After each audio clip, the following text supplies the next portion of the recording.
देखिए, यह एपी का बहुत आसान क्वेश्चन है और यह बहुत बार एग्जाम हॉल में पूछता है।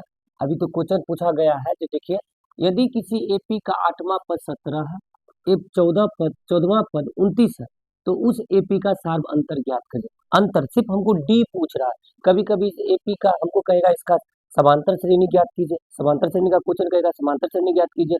तो इस टाइप के क्वेश्चन एग्जाम हॉल में पूछते हैं और बार बार आता भी है। तो देखिए इसको कैसे बनाते हैं, कुछ नहीं करना है। हमको क्या करा कि 8वां पद 17 है, एपी का 8वां पद, तो कुछ नहीं करना है, ए ले लेंगे। 8वां पद बोला तो 8वां पद कितना है, 8वां 8वां पद बोला कितना है, 17 है, 17 है। तो समझिए 8 बोल रहा है ना, तो आप ए लिख लीजिए। 8 से कम कितना होता है, एक 7, तो 7 डी, और बराबर कितना बोला, 17, तो 17 समीकरण 1।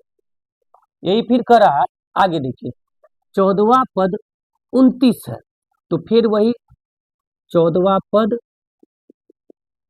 29 है, 29 है, तो हमको क्या करना है कि ए लिख लेंगे। और देखिए 14वां पद करा है ना, तो 14 से कम कितना होता है, 13, तो यहाँ पे लिखेंगे 13, और 29 है तो 29, इसको हम लिख लेंगे समीकरण 2।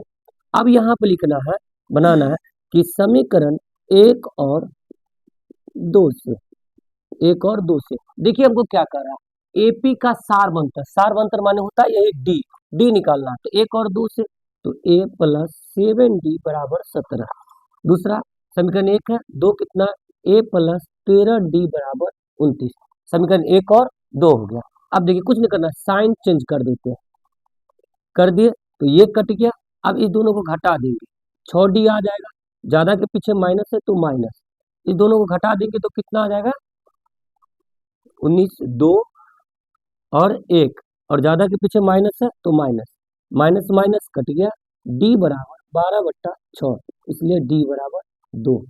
क्या करा, सार्वंतर निकाले, तो हमारा सार्वंतर यही हो गया, यही हो गया इसका आंसर।